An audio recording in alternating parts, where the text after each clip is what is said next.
তোমরা দেখতে পাচ্ছ এখানে এই মোমবাতিটাকে আমি সূর্য হিসেবে ব্যবহার করেছি, আর এখানে আমাদের একটা গ্লোব আছে, এটা হচ্ছে পৃথিবী।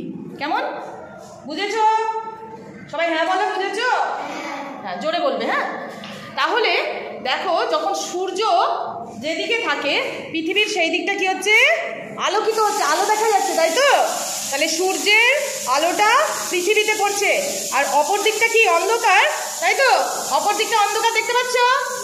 এই দিকটা অন্ধকার তো। তাহলে সূর্যের যে দিকটায় পৃথিবীর আলো পড়ে সেদিকটা আলো থাকে, উল্টো দিকে কি থাকে? আরো জোরে বলো।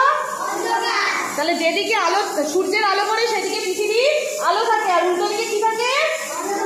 অন্ধকার। Very good. এইবার